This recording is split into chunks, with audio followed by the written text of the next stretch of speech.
ನಮಸ್ಕಾರ.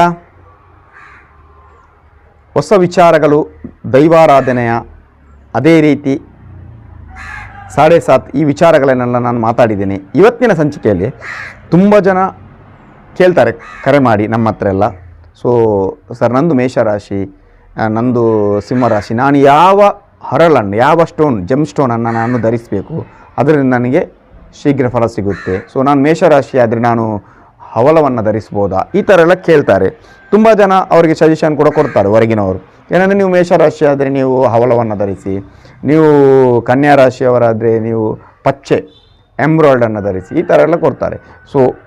ಇದು ಎಷ್ಟು ಸತ್ಯ? ನಾವು ಹರಳನ್ನು ಅಂದರೆ ಜೆಮ್ ಸ್ಟೋನನ್ನು ಯಾವ ರೀತಿ ರಾಶಿ ನೋಡಬೇಕಾ, ಲಗ್ನ ನೋಡಬೇಕಾ, ಯಾವ ರೀತಿ ಗ್ರಹಗಳನ್ನು ನೋಡಿ ಧರಿಸಬೇಕು, ಸಂಪೂರ್ಣವಾದ ಡೀಟೇಲ್ ಇವತ್ತು ಕೊಡ್ತೇನೆ, ಯಾರು ಕೊಡದಂತಹ ಡೀಟೇಲ್. ನೀವು ನಿಮ್ಮ ರಾಶಿಯನ್ನು ನೋಡಿ ಹರಳನ್ನು ಧರಿಸ್ತಾ ಇದ್ದರೆ ಅದು ತುಂಬ ಡೇಂಜರ್.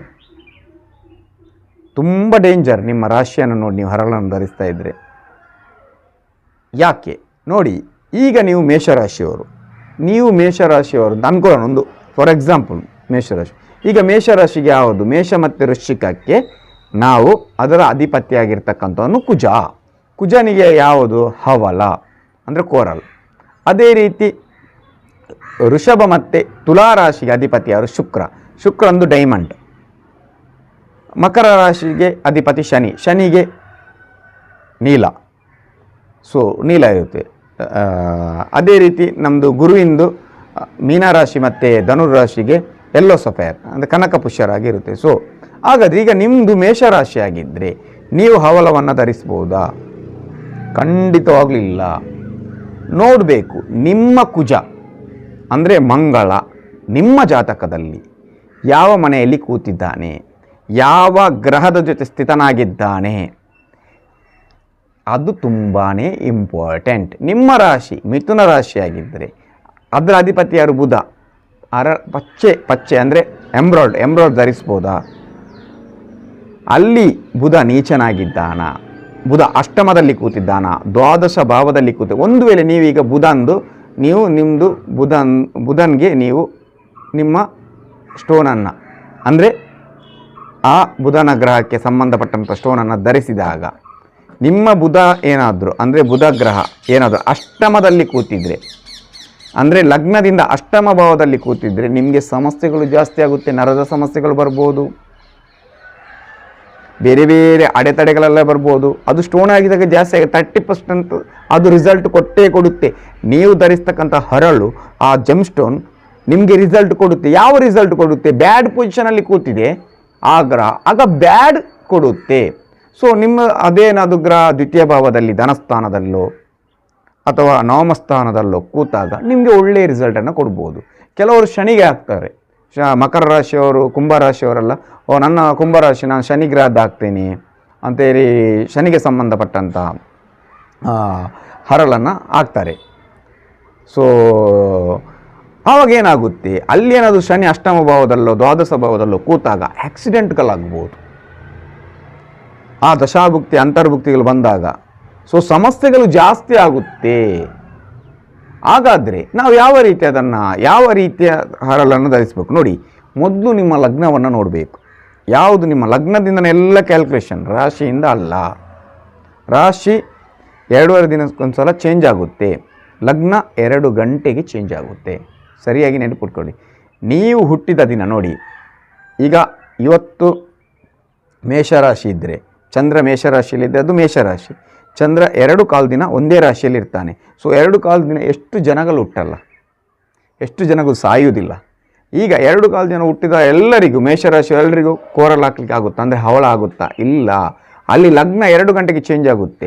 ಆ ಲಗ್ನದಿಂದ ನೀವು ಕ್ಯಾಲ್ಕುಲೇಷನ್ ಮಾಡಬೇಕು. ಗೊತ್ತಿದ್ದವ್ರ ಹತ್ರ, ಸರಿಯಾಗಿ ಗೊತ್ತಿದ್ದವ್ರ ಹತ್ರ, ಜ್ಯೋತಿಷ್ಯರ ಹತ್ರ ಕೇಳಬೇಕು.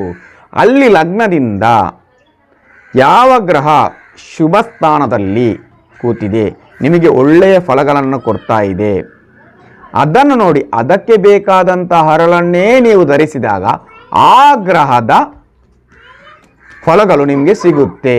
ಒಂದು ವೇಳೆ ಈಗ ನಿಮ್ಮದು ತುಲಾರಾಶಿಯ ಅಧಿಪತಿ ಯಾರು, ಶುಕ್ರ ಯಾರು, ಡೈಮಂಡ್. ಸೊ ಅದಕ್ಕೆ ಬದಲಿ ಹರಳು ಕೂಡ ಇದೆ. ಡೈಮಂಡ್ ಬದಲು ಜಿರ್ಕಾನ್ ಅಂತ ಬರುತ್ತೆ. ಸೊ ಡೈಮಂಡ್ ನಿಮಗೆ ಕಾಸ್ಟ್ಲಿ ಆಗುತ್ತೆ, ಜಿರ್ಕಾನ್ ಕೂಡ ಹಾಕ್ಬೋದು. ಎಲ್ಲದಕ್ಕೂ ಬದಲಿ ಹರಳುಗಳು ಇದೆ. ಸೊ ಸೇಮ್ ಇರುತ್ತೆ, ಸ್ವಲ್ಪ ಫೋಕಸ್ ಅದಕ್ಕೆ ಜಾಸ್ತಿ ಇರುತ್ತೆ, ಇದಕ್ಕೆ ಸ್ವಲ್ಪ ಕಮ್ಮಿ ಇರುತ್ತೆ ಅಂತ. ಸೊ ಅಲ್ಲಿ ಶುಕ್ರ ಯಾವ ಮನೆಯಲ್ಲಿ ಕೂತಿದ್ದಾನೆ ನೋಡಬೇಕು. ನೀವು ನಂದು ವೃಷಭ ರಾಶಿ, ತುಲಾರಾಶಿ, ನಾನು ಡೈಮಂಡ್ ಆಗ್ತೇನೆ, ಏನಾದರೂ ಶುಕ್ರ ಅಷ್ಟಮದಲ್ಲಿ ಕೂತಿದ್ರೆ ನಿಮಗೆ ಸ್ಕಿನ್ನಿದು ಸಮಸ್ಯೆ ಬರುತ್ತೆ, ಅಷ್ಟಮ ಭಾವದಲ್ಲಿ ಕೂತಾಗ, ಅಥವಾ ಉರಿಮೂತ್ರದ ಸಮಸ್ಯೆ ಬರ್ಬೋದು. ಸೊ ಡೈಮಂಡ್ ಹಾಕಿದಾಗ ಅದು ಜಾಸ್ತಿ ಆಗುತ್ತೆ. ನಾನು ತುಂಬ ಜನ ನೋಡಿದ್ದೇನೆ, ಇಂಥ ಸಮಸ್ಯೆಗಳು ತುಂಬ ಬಂದಿದೆ. ಆದ್ದರಿಂದ ನೀವು ಜೆಮ್ ಸ್ಟೋನ್ ಹಾಕಬೇಕಿದ್ರೆ ರಾಶಿ ಪ್ರಕಾರ ಹಾಕಲೇಬೇಡಿ. ಇದು ಸಂಪೂರ್ಣ ತಪ್ಪು ನಿರ್ಧಾರ ನಿಮ್ಮದು. ಯಾರ ಹತ್ರ ಆದರೂ ಗೊತ್ತಿದ್ದವರ ಹತ್ರ ನಿಮ್ಮ ಜಾತಕವನ್ನು ತೋರಿಸಿ, ಅಲ್ಲಿ ಲಗ್ನದಿಂದ ಯಾವ ಮನೆ ನಿಮಗೆ ಫಲವನ್ನು ಜಾಸ್ತಿ ಕೊಡುತ್ತೆ ಅದೇ ರೀತಿ ಅದಕ್ಕೆ ಬೇಕಾದಂಥ ಹರಳನ್ನು ನೀವು ಧರಿಸಬೇಕು. ಎಷ್ಟು ಕ್ಯಾರೆಟ್? 3 ಕ್ಯಾರೆಟ್ಸ್ ಇರಬೇಕು ಯಾವಾಗಲೂ. ನೀವೊಂದು ಜಿರ್ಕಾನ್ ಹಾಕ್ತೀರಾ, ಎಲ್ಲೋ ಸೊಫೇರ್ ಹಾಕ್ತೀರಾ. ಈಗ ರಾಹುಗೆ ಸಂಬಂಧಪಟ್ಟದ್ದು ಗೋಮೇಧಿಕ, ಅಲ್ಲಿ ರಾಹುಗೆ ಕೂಡ ಹಾಕ್ಬೋದು ನಾವು. ರಾಹು ಕೇತುಗೆ ಎಲ್ಲಿ ಯಾರಾದರೂ ಕೇಳಿದ್ರು ರಾಹು ಕೇತುಗೆ ಹಾಕ್ಬೋದು, ಖಂಡಿತವಾಗ್ಲೂ ಕೇತುಗೆ ಕೂಡ ಅದಕ್ಕೆ ಸಂಬಂಧಪಟ್ಟಂಥ ಹರಳನ್ನು ನೀವು ಧರಿಸ್ಬೋದು. ಕ್ಯಾಟ್ಸೆ ಅಂತ ಬರುತ್ತೆ ಕೇತುಗೆ, ಸೊ ರಾಹುಗೆ ಗೋಮೇಧಿಕ ಅಂತ.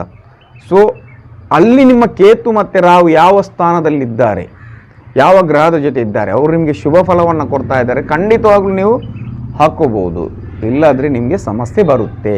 ಸೊ ಆದ್ದರಿಂದ ನಿಮ್ಮ ಜಾತಕವನ್ನು ಸರಿಯಾಗಿ ಪರಿಶೀಲನೆ ಮಾಡಿ, ಸರಿಯಾಗಿ ಗೊತ್ತಿದ್ದವರ ಹತ್ರ ಕೇಳಿ, ಸರಿಯಾದ ಒರಿಜಿನಲ್, ಅದರಲ್ಲಿ ಕೂಡ ಡೂಪ್ಲಿಕೇಟ್ ಒರಿಜಿನಲ್ ಬರುತ್ತೆ. ಆದ್ದರಿಂದ ಒರಿಜಿನಲ್ ಸ್ಟೋನನ್ನು, ಹರಳನ್ನು ಧರಿಸಿದಾಗ ನಿಮಗೆ ಉತ್ತಮ ರಿಸಲ್ಟ್ ಸಿಗುತ್ತೆ. ಒಂದು 30% ನಿಮಗೆ ರಿಸಲ್ಟ್ ಸಿಗುತ್ತೆ. ಸೊ ಅದೇ ರೀತಿ 23ನೇ ತಾರೀಕಿನಂದು ದೈವರಕ್ಷೆ ಮಂತ್ರಸಿ ತರಗತಿ ಇದೆ. ಭಾಗವಹಿಸುವವರು ಭಾಗವಹಿಸಿ. ಎಲ್ರಿಗೂ ಶುಭವಾಗಲಿ. ಶುಭ ದಿನ.